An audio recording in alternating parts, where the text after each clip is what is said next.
Good afternoon and welcome. My name is Sunita Kaimel, and I'm the Chief Operating Officer of the Natural Resource Governance Institute, also a steering committee member of the Open Government Partnership and the former Civil Society co-chair. Thank you all so much for joining us today. The purpose of our discussion today is to explore one of the key threats to the Open Government Partnership, and that is the growing number of restrictions on the ability of independent civil society to play its critical role in holding governments to account and actively engaging in the Open Government Partnership process. As you've heard for several years now, we've seen a growing trend of restrictions in the freedoms of assembly and association, which are absolutely essential to ensure that civil society can engage in policy reform processes and can ensure that their governments are responsive and accountable. There was a recent report put out by Civic, which we'll hear more about, in which 25 of the active 68 OGP countries have some kind of restriction on the ability of civil society to meaningfully engage in this process. This is not the first time we've had this conversation. We've talked about this at the last Mexico summit, in the preceding years as well, and yet it's an issue that we as a community have not yet been able to fully address.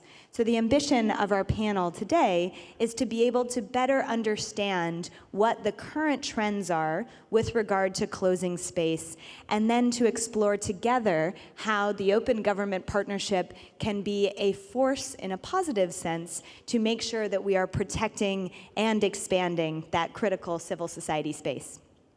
Let me take a moment to introduce you to our very distinguished panel. Thank you all for being here. First, I'd like to introduce Leah Hani, who's a former parliamentarian, a senior expert in the e-Governance Academy, and an incoming advisor to the President of Estonia. We have Elisa Peter, who's the Executive Director of Publish What You Pay and a board member at Civic. Zurab Zenikidze, Director of the Analytical Department at the Ministry of Justice and Secretary of the Anti-Corruption Council of Georgia, as well as Chair of the OGP Forum in Georgia. We're also pleased to have Fanny Hidvegi, the European Policy Officer with Access Now, and also one of the filers of a complaint with regard to Hungary under the response policy of OGP. And lastly, but not least, we have Martine Abregu, who is the Vice President of the Ford Foundation's Democracy, Rights, and Justice Program. As you all know, we have very little time today for our discussion, and so we have several colleagues who have small pieces of paper. They're waving them around here. If you have a question, what we'd invite you to do is write down that question and make sure they are passed back to our colleagues. That will enable us to get to as many of these questions as possible and to consolidate them along the way. So please don't feel that this is not an opportunity for you to speak up. To the contrary, we want to get to as many of you as possible. So let's begin our conversation by exploring some of the key trends with regard to civic space. Elisa, Civicus and Publish What You Pay have recently done quite a bit of analysis on trends in civic space, specific to the extractive sector, but also to OGP. We know that the closing of civic space is quite a serious issue, but how are these threats really evolving, and what specific sectoral threats are you seeing in the natural resource governance space? Great, thank you, Sunita, and good afternoon, everyone. So sadly, not much has changed, really. Civil society organizations, activists, campaigners, especially those of us working in the field of human rights or land rights or natural resource governance issues, have always experienced some type of pushback, intimidation, harassment, or worse. I think a lot of us will remember 20 years ago when Kansawo Oriwa was murdered in the Niger Delta for trying to ensure that his people, the Ogoni people in the Niger Delta, would have a say in the governance of that oil-rich region.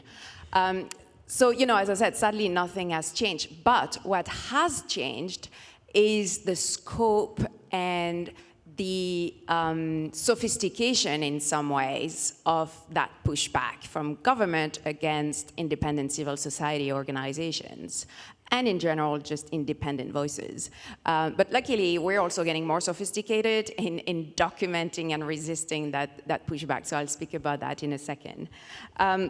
So in terms of the sophistication, as you mentioned, Civic and Publisher at UP have been working together for a long time, and I've just actually produced a new report documenting the different types of tactics and strategies that governments use to shut down independent voices, especially those of natural resource justice activists, so Publisher at UP campaigners, members around the world. And what we found is that there is an increasing number of those strategies being used, both legal and non-legal. So when by legal, we mean laws and regulations that prevent civil society organizations from operating in certain countries, whether it's the difficulty they have in registering as an entity or accessing funding, especially foreign funding.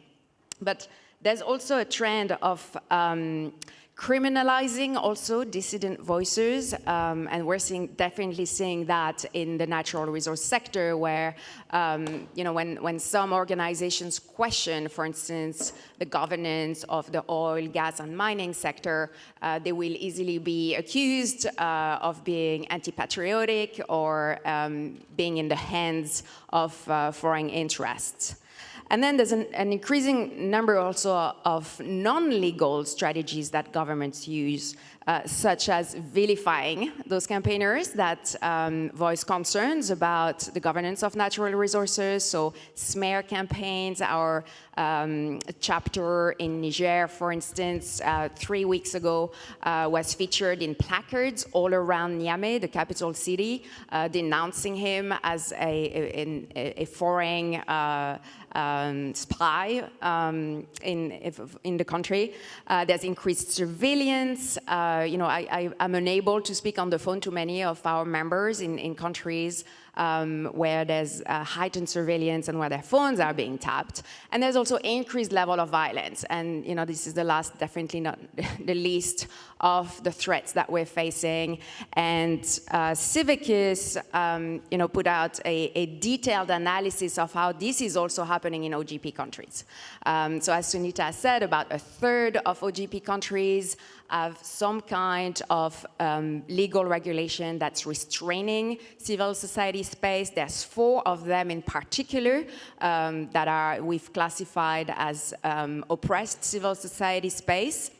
And between June and November this year, the Civicus Monitor received 10 reports of the killing of journalists in OGP countries, 8 reports of the killing of protesters, and 7 reports of the killing of civil society activists or human rights defenders in active OGP countries. So what we're seeing is definitely a trend also where governments are copying each other's bad laws. So we see it throughout Eurasia, the adoption of what we call foreign agent laws that are kind of copied and pasted from the Russian law. We're seeing it in Africa, where the Congo now is kind of copying a really restrictive NGO law from Ethiopia. And the result is that governments are learning from each other. And I think one lesson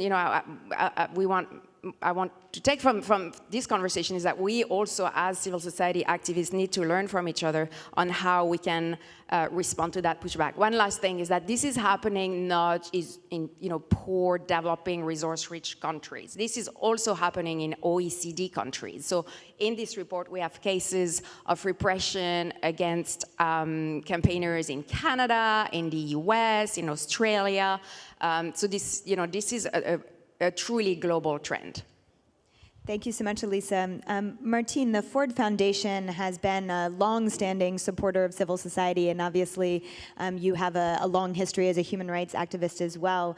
Yet to really figure out how to provide the right type of effective support to civil society, we need to unpack some of these challenges that civil society faces and the opportunities for remedy. So I wonder if you could pick up a bit on Elisa's comments about the current trends and talk about how Ford and yourself conceive of the current civil society environment? Thank you, Sunita, for the question and the invitation. Glad to be here.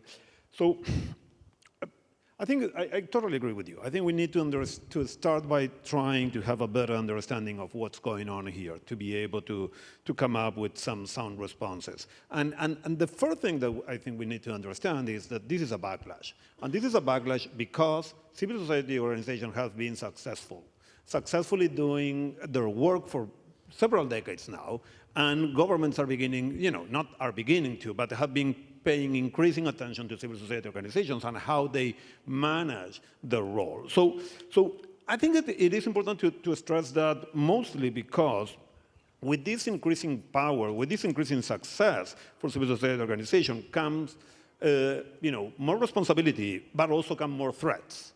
And these are the kind of threats that we are talking about, because it is also true that many of these attacks are coming after civil society organizations focusing on some of the deficits that we knew were there. Okay, so just to be very clear, we cannot blame these civil society organizations for any of these attacks, but there are some deficits that we knew were there, and and that's what governments are focusing on with attacking civil society. For example, we always knew that the fact that some sector of civil society organizations were too dependent on foreign funding was an issue. We knew that. And now it became a different kind of problem. We knew that the fact that some of these civil society organizations lack stronger local support was a problem. And now we need to deal with the consequences of some of these organizations really lacking local support. Not all of them, of course, but some of them. And we also knew that there was a deficit in compliance, that many civil society organizations were unable to comply with local laws because those local laws were not the right local laws, but there was a deficit there because there was a lack of compliance, because the laws were not appropriate to really maintain and sustain civil society. So I think it's extremely important that when we think about this trend, we try to understand all these nuances, because these attacks are not on black and white. So we do have one level of attacks that are basically about authoritarian trends. There are a lot of things that are directly related to the all-new way to go against political opposition. But that's not it. Particularly for OGP, I think that there are two other trends that are relevant. First of all, there is some kind of a paradox in some countries where you see increasing civic participation in increasingly closed societies. Basically what happens is governments decide when people participate and how they participate. Right? So it's not that there is no participation, it's that there is going to be participation only when I want and how I want. And this is different. This is something that we need to really unpack. And the other situation that we are also seeing is, particularly in increasingly divided societies, governments decide who participate. And only those organizations that are close to the government are participating. And some of those organizations have the best of intention, because it's not that all these democratic regimes are authoritarian regimes, but basically what you have is that these governments are picking who is going to be sitting at the table. So I think when we think about this closing space and the impact, we really need to be looking at all the situations, because what we are seeing is not only one trend, not only one model. We are seeing a diversity that demands for ad hoc responses, and that's what we at Ford are trying to look at right now. Really looking at the local context and understanding what's happening at that local context and how that connects with the global trends, but always understanding that there has to be a special considerations to what is going on in that particular space. Thank you so much, Martin. Fanny, I'm wondering if you can take some of these broader global trends that Martin and Elisa were speaking to and bring it down to the national context for us in the case of Hungary. How are you seeing some of these trends very specifically manifest? Hello, everyone.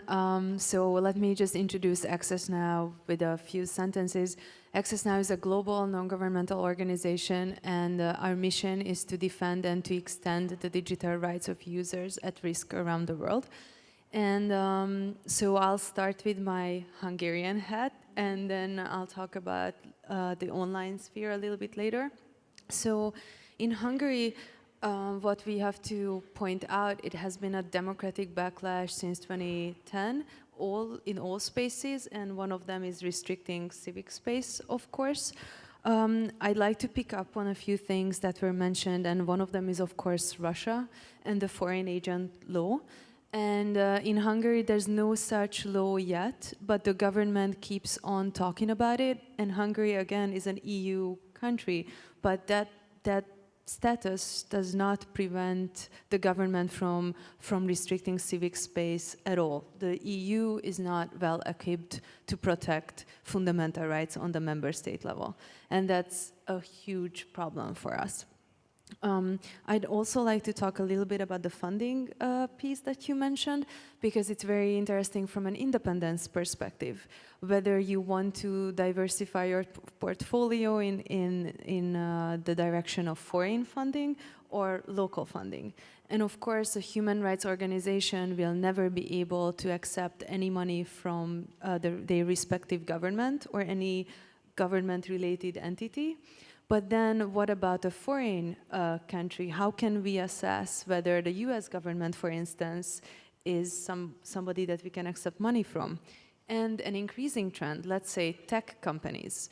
And in the digital rights field, that's a huge issue, that they truly invest in NGOs. But when you work on privacy, freedom of expression, and data protection, is it really okay to accept any money from those companies? That's a hard question. In the Hungarian case, what happened is that as we saw that how all our avenues internally started to close down, we started to look for external powers to put some pressure. And one of them was OGP, because OGP had an existing framework that promoted civil society participation.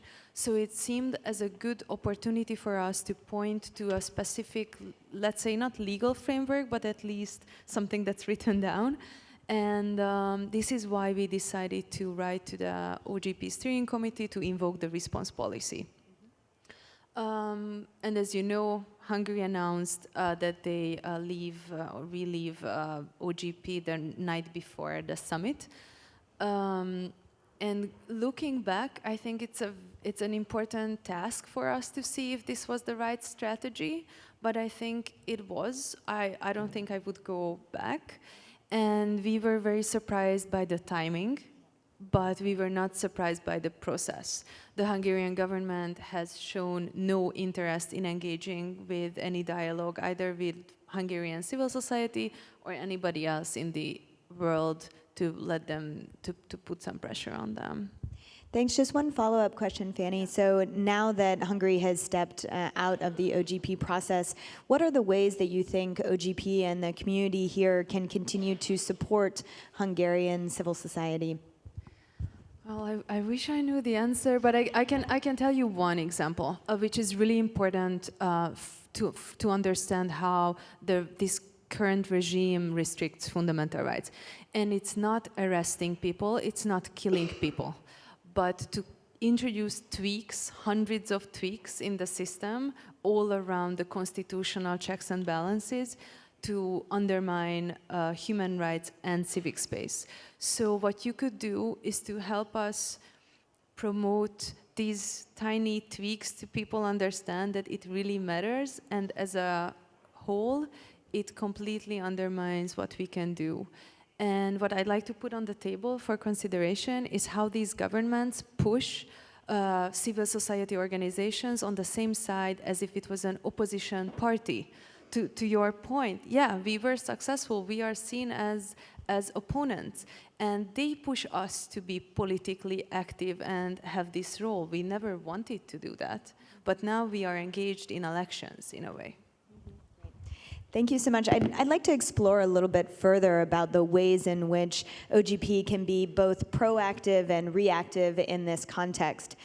So as you heard, on the reactive side, there is the opportunity for countries and other participants in OGP where there is an issue with regard to civic space to raise a concern through the response policy for it then to be considered and assessed by the Criteria and Standards Subcommittee and ultimately by the Steering Committee. However, on the flip side, there's also proactive responses that OGP tries to consider in order to really be able to broaden and bolster civil society engagement.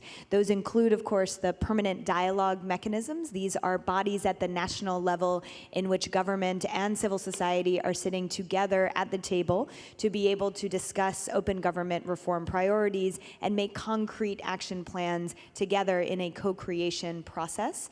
But also there's the opportunity for countries to be able to put forward commitments in their national action plans that will actually support and expand civic space. So, Leah, I'm wondering if we could talk a little bit about the case of Estonia. The recent OGP National Action Plan does have a focus on open and inclusive policy-making processes, including the active participation of NGOs in policy-making. Can you tell us a little bit about the impetus for these commitments in the Estonian context and how you hope they will really improve and bolster civic engagement? Thank you for this question. First, I want to mention that I was very glad seeing your map where Estonia was dark green. It means that nothing bad has actually happened in Estonia. And indeed, we are now in the third action plan cycle. Our government passed a new action plan this summer, and we had a process which may be of interest for you.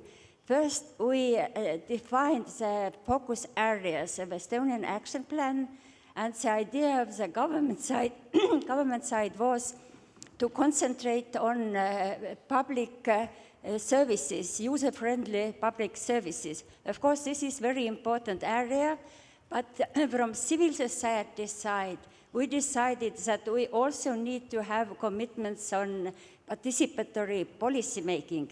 This is not something new in Estonia. Actually, we started our way to participatory democracy already about 15 years ago when our parliament passed a strategy for civil society development. In order to have a strong civil society, you also need some kind of support from public policy. And this public policy of civil society development has strengthened civil society in Estonia, so now we are able to advance our own agenda. In this action plan, we have several commitments on participatory policy making on local level. On local level, we just have administrative reform, and we insisted government to use open government partnership approach in order to facilitate dialogue, transparency on local level in the course of administrative reform. Also on central level, we have several commitments. We want to improve our online platforms for citizen engagement. We want actually to implement quite a revolutionary position that people should be able to get access to government decision-making processes via one window. It's very difficult for citizens to look different websites to understand what important discussions or documents are prepared by government. And also, there are a lot of attention to train civic society activists, to train administration to help participatory dialogue when producing different documents. And also, one very important commitment is about to introduce participatory, innovative approach in our schools' education system, so that our young people are fully aware of information society risks and opportunities. So I see that this is a real co-creation of action plan this time in Estonia, and our task now is to make it clear that all these commitments will be really implemented. And this is the role of civil society, to be a good watchdog. Thank you so much, Leah. Zurab, the government of Georgia has taken some pretty significant steps, both within the OGP process and outside of it, to engage with civil society, and with the establishment of a particularly strong OGP multi-stakeholder forum and commitments that, similar to those that Leah were describing, really systematize citizen engagement in policymaking. I'm wondering if you can give us one very specific example about how the OGP multi-stakeholder forum has really helped to support civic engagement in Georgia. Thank you. Hello to everyone. It's a pleasure to be here with you and to discuss the example and to learn from each other. Yes, our example, we really think that's one of the interesting ones and unique, we can say, because that's the permanent dialogue mechanism which we call the OGP forum, which I am the chair of. And it's also co-chaired by the civil society. So it's chaired by the government official and by the civil society as well, together. And it's the multiple stakeholders dialogue permanent mechanism. We convene the meeting at least once in a month, depending on the needs and necessity. Of course, there are some ad hoc meetings as well. And the main idea in success, I would say, is all of us, all stakeholders, government, non-government organizations, international organizations, business sector, we are all sitting together and we are all making policy, doing the policy making together. That means in terms of the elaboration of the different commitments within the action plan, or not only action plan, sometimes beyond of the action plan as well. So we are all sitting together, we are all discussing, brainstorming together, identifying which commitment, which benchmark, indicator has to be the respective one foreseen by the action plan. So we are drafting the action plan together. But that's only the one aspect of its success, I would say. The more and even more important, the second is the monitoring and evaluation of implementation process as well. So the one is the policy making, but the second is monitoring process. So once the action plan is adopted by this forum, first of all, and then by the government, the next day, of course, starts the implementation process. So the respective governmental agencies, the responsible agencies, have to implement different commitments taken by them. And the monitoring process, we have three-tiered approach. I will explain very briefly. You know, we use the international standards as different international organizations do, like the implementation, whether it's partial, full implementation, not implementation, whether it's in process, has not started, it's suspended or terminated. So we have implementation of the process as well as implementation of the result, to say very briefly. And we have the three-tiered approach. The first, the responsible agencies evaluate and monitor themselves. So in other words, how do they consider they implemented specific commitments? I mean every commitment which is enshrined in the action plan. For example, we have the third action plan and we have 25 commitments like elaboration of freedom of information law and so, etc. So how specific commitments are implemented or being implemented by the responsible agents? The second stage, as I said, there are three stages. The second, we as a Secretariat, so my department, we are distributing these comments, evaluation by responsible agencies to the members of the forum, NGOs and civil societies and international organizations. So they are making their own comments, own remarks and own evaluation, whether they agree or disagree with the responsible agencies, how they actually performed and how actually they implemented the commitment. And here comes the third stage, when we as a Secretariat, we also are the Secretariat of Anti-Corruption Council, that's under the same umbrella in Georgia, the Anti-Corruption and OGP. So we evaluate based on the comments on the responsible agencies and their evaluation, and based on the evaluation of NGOs and international partners on the other hand. We are making our own assessment. There's a third assessment, whether really it has been implemented or not, with the substantiation and with the answering of the question why, of course. And if you see the statistics, there have been a number of occasions when we disagreed with the responsible agencies and agreed with the NGOs, or vice versa, we disagreed with the civil societies and agree with the responsible agencies. But the main idea is finally we are all discussing it together at the forum again, and then at the Anti-Corruption Council and the OGP platform, and finally the government. But besides, I strongly believe that the key success in terms of the implementation is there has to be the government will. If there is a strong political of the government will in terms of the co-creation, in terms of the co-implementation. You know, if there is a desire of the respective from the civil society, of course, everything is possible and achievable. Thanks, Zorab. A question to Leah and Zorab. So you've given examples of how your governments in particular are really trying to support civil society engagement.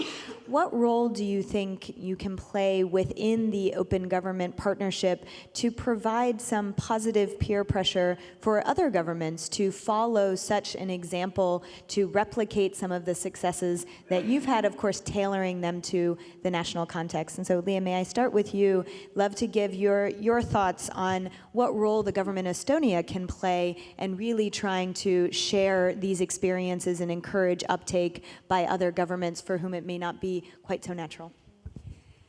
So what I listen here is some kind of a paradoxic situation, because we have democratically elected governments, and then we have concerns about the limitations of civic space, how it can actually happen. And I think one explanation is that we have digital revolution. It was said several times during this meeting. But what digital revolution means? Usually revolutions are about power. And it's obvious now that citizens want to have more power.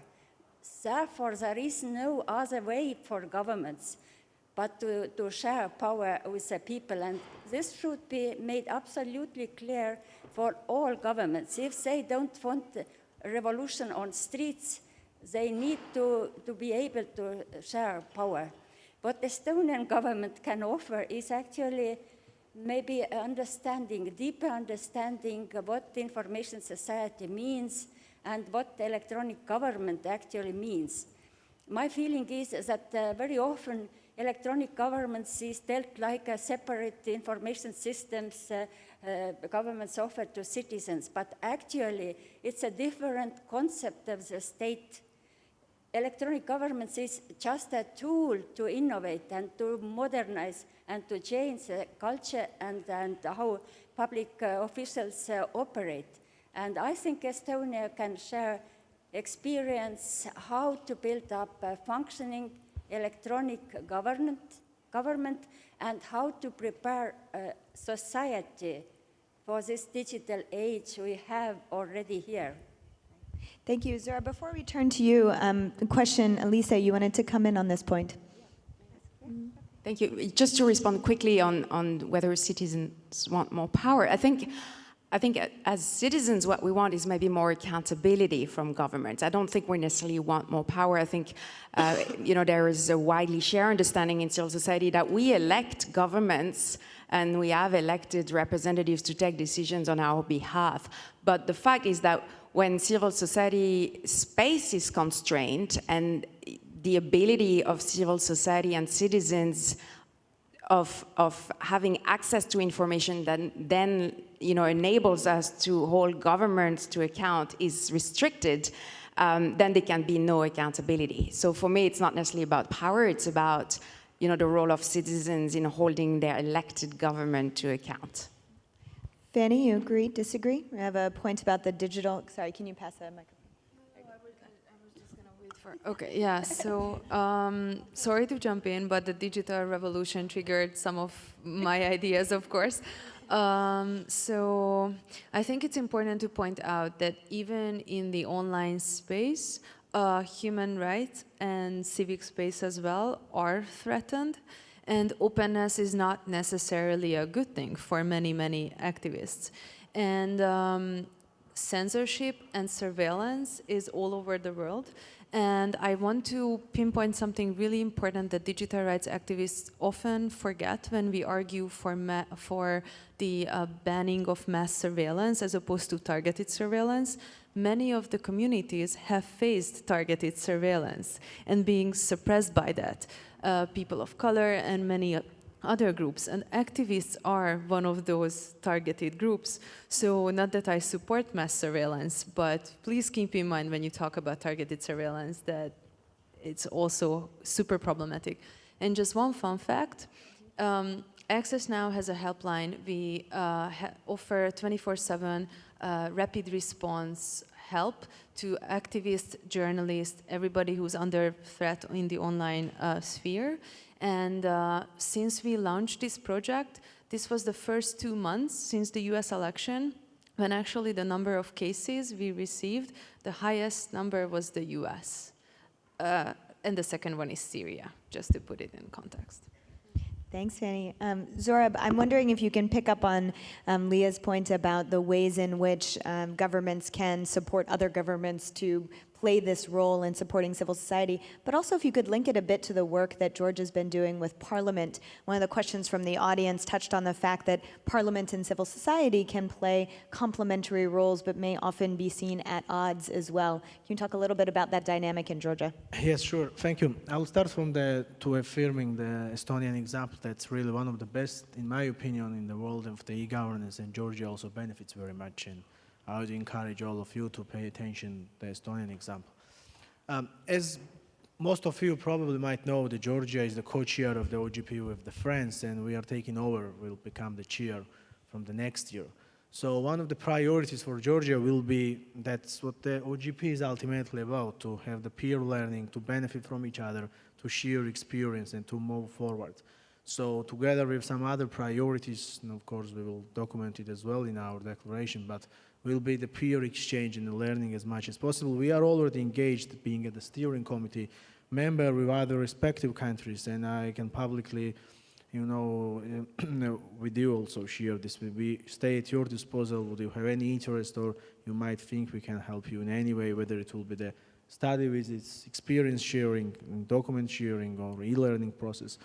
The important is, and I will move to the Parliament question, of course, but the main important is to understand, in my opinion, because nobody knows better your domestic system when you do, yes. So to understand what lacks in your system and what are the main rooms for the improvement in your legislation and the practical implementation.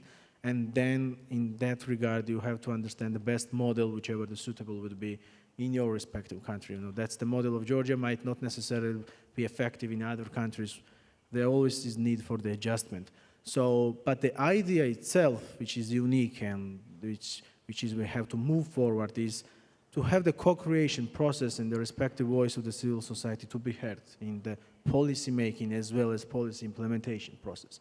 No matter whichever model you would choose, on whichever country's example you might benefit, or how you have it, but the idea is to achieve this aim and to have this institutionalized process and not only ad hoc process. In terms of the Parliament, yes, Georgia is also the member of the OGP Parliament, and they're very active. We already have the first action plan in the Parliament as well, and that's also one of the priorities for the government of Georgia. In the OGP process, in transparency, accountability, inclusiveness, all the branches are involved, and by highest officials. So when we had a European Point of Contact conference, for example, in June 2015, the Speaker of the Parliament, the Prime Minister, as well as the head of the Supreme Court, where all of three of them been present. So that means, high political dedication to the ideas and the principles of the OGP. So again, when I mentioned if there is a strong political will, so I think that's the most important. And in terms of the will, you have to involve all the branches to be on the same page. And it's good that OGP already started the government and the Parliament involvement. I hope very soon judiciary will be also very much involved in the countries who it's not. For example, in Georgia, judiciary is also very actively involved. And it comes, ultimately you are in coherence and in compliance with the demand of the society. And even if the government will change tomorrow, and that's one of the challenges as well, when government in transition is, in notwithstanding which government you are representing, when there is a demand of the society, that also, and it's institutionally speaking, it's already there. So even if the government will change tomorrow, even next government have to be in compliance with the demand of the society, and that will be the necessary safeguard for the future. Thanks, Sorab. I think we've heard a lot about the ways in which peer learning and support can play a critical role within the open government partnership. We are also aware, as in the case of Hungary, there are certain times where that kind of positive support is not enough. And so, Elisa, I'm wondering if you could talk a little bit about the experience of Publish What You Pay, working with local Azeri civil society and the response policy. How has it helped the Publish What You Pay movement and local civil society to be able to raise awareness of some of these civic space issues? What are some of the lessons that you would take away from using that process? Thank you, Sunita. So yes, Azerbaijan was the first case actually that was kind of referred or that triggered the response mechanism. And and then I'll turn to some of our colleagues and friends in the room from the country. But just to recap how Publish What You Pay, Civic and Article 19 back in February 2015 wrote a joint letter to OGP highlighting some of the mounting concerns we had about the closing civic space in Azerbaijan, including a number of restrictive laws that made it very difficult for NGOs in the country to operate, frozen bank accounts, difficulties for foreign donors to register in the country, and so on and so forth. So we wrote that letter, which highlighted and detailed all these issues that we had and which contributed to closing space. So the Standard and Criteria Committee reviewed the letter, found it admissible, and then gave a deadline to the government of Azerbaijan of December 2015, but with a number of recommendations, but unfortunately not much happened. And so the whole process actually led to Azerbaijan being made inactive in OGP in May 2016.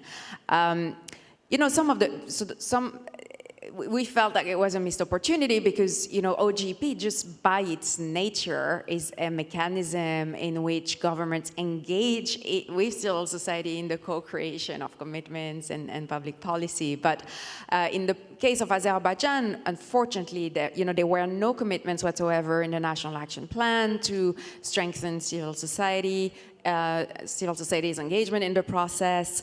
One of the recommendations was that there would be commitments in the National Action Plan to improve freedom of expression and association and assembly, and those, the government failed to include that in the National Action Plan. And one of the recommendations also was that civil society would be able to freely access funding, either foreign or domestic, but that didn't materialize back then. A few things have changed since then. But, I think what we've learned from that process, and, I'll turn to the local Azeri associations for that, because they're the best place to speak about it.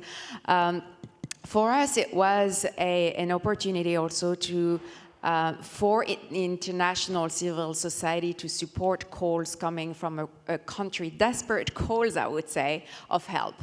And for us, engaging OGP in that sense was I think a proof of the international solidarity that I think civil society can demonstrate and show, which ended up being very effective in that case. And just as an aside, the EITI, the Extractive Industry Transparency Initiative, went through a very similar process in some ways, where it had concern about the ability of civil society organizations in Azerbaijan to engage fully and freely and independently in issues related to natural resource governance. And the EITI as a civil society protocol, and Azerbaijan was found to be in breach of that protocol and was given a warning by the EITI, and everybody's watching the next board meeting of the EITI that will take place in March, as a decision is expected on Azerbaijan.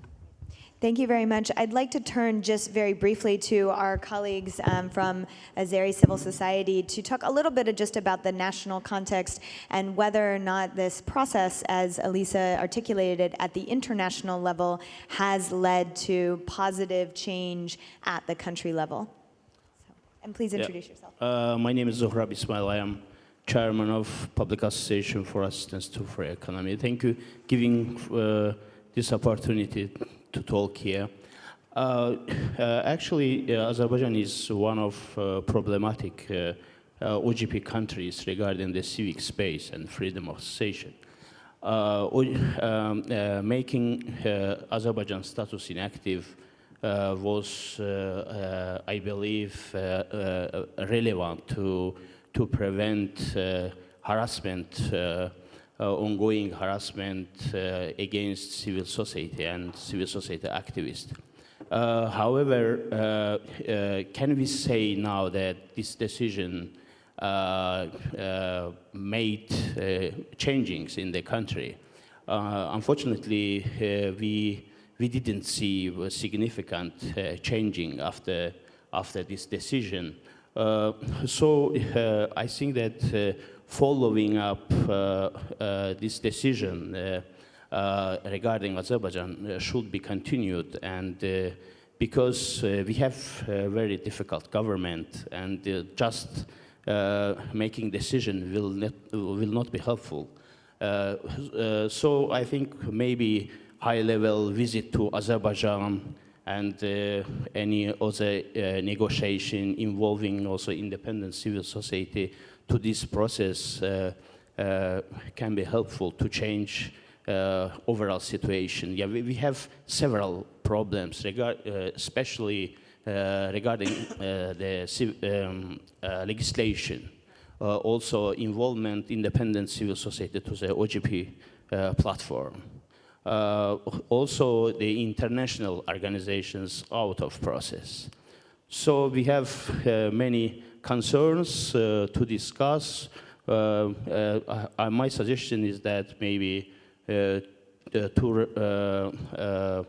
maybe visit Azerbaijan. Steering committee members can visit Azerbaijan. It's very important to meet also president of Azerbaijan, because you know in Azerbaijan only president makes this kind of decisions. Okay. Thank you so much. I'd like to turn now back to our panel to wrap us up. So I think what we've heard over the course of the conversation is that there are many tools that OGP does have at its disposal, but there are also real limitations of the partnership and the way that it can support in a proactive and reactive way the protection and expansion of civic space. So I'd like to hear from each of you, mindful of the positioning of OGP, mindful of both the strengths and the weaknesses of the partnership. What is the one thing that you hope OGP could do to really strengthen the support and concretely act on these issues of threats to civic space?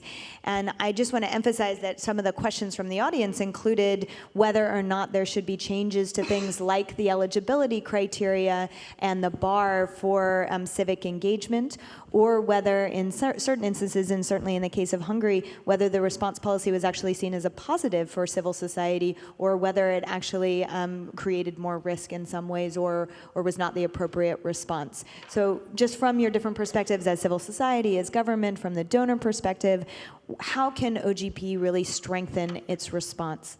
Sorab, do you want to start with Azerbaijan? Yes, thank you.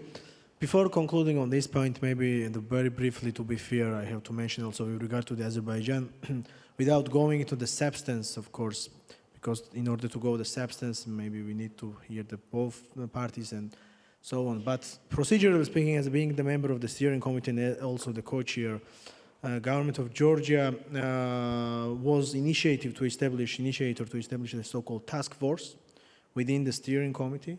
It's already established. Government of Georgia and government of France are there, also members of the civil society within the steering committee. Together with the Azerbaijan, the government of Azerbaijan, we had a meeting also with them, a very productive one today. And government of Azerbaijan expressed their will in terms of identifying what are the best ways to address these problems.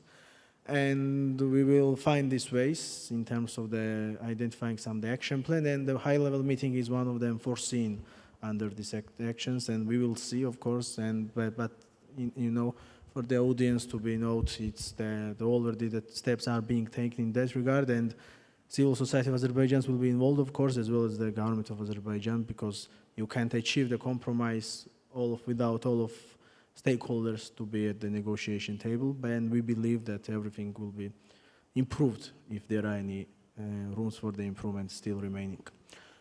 In terms of the concluding, yes, the OGP is the best way to address. I will be very brief.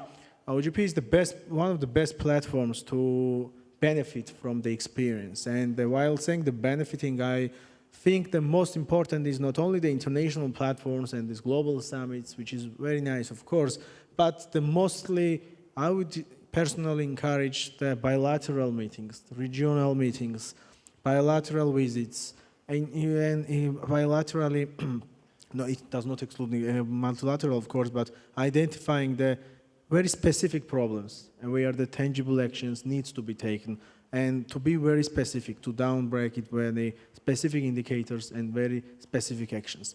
And in terms of the limitations to the civil society, of course, I firmly believe that there should not be any limitation. And the idea is to promote and encourage the participation as much as possible. And when it comes to the response policy, being as a steering committee and as a co-chair, of course, we will see, and if there will be any needs, any kind of improvements needed in that regard, with your help, of course, we are ready to do it. Thank you. Thank you. Martin. Thank you. So I think that this is a fair question, but we need to also understand that we are in a moment of uncertainty. There are a lot of the old systems, the paradigms that we used to use that are not working. A lot of the 20th century platforms that we use to protect civil society are struggling to confront this trend. And it is in this context that OGP needs to find its own way. I don't think that OGP can now come up to replace any of the system that we used to have. OGP needs to understand what is within its DNA and really figure out what would it be to make the most of that. And in that sense, we've been talking here about engagement with the government. Many years ago, I used to do some litigation with the Inter-American human rights system. And what was interesting was that the most successful, the most successful cases were those where we reach a friendly settlement with the government. Having that possibility to sit down and talk to the government was really what would make a difference, much more than just punishing the government. That said, of course, you need to be sure that you are going to stand, behind your values, and that OGP will, commit itself to draw a line in terms of civic space.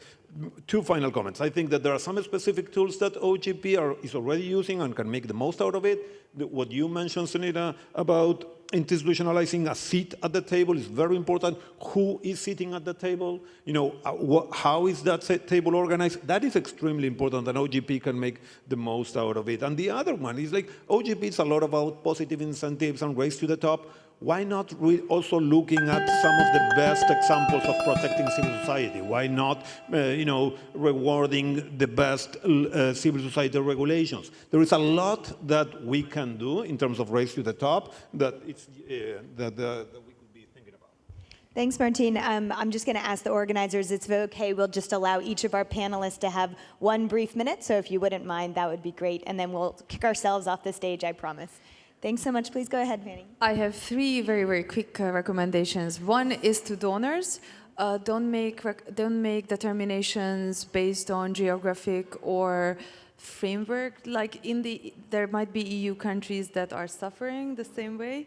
To OGP to promote digital security as tools for everyone, and for civil society, work on the rule of law and democracy, and not just focus on your single issue. Because we're all gonna die very soon. From my opinion, the Open Government Partnership is the most important international initiative of the 21st century. It gives us a tool to reform our countries, and let's use this tool, civil society activists. Thank you. Okay, I had a long list, but I'll just say one. I think in light of this conversation, I think OGP definitely needs a working group on civic space to further explore and discuss and find solutions to those issues. Thank you.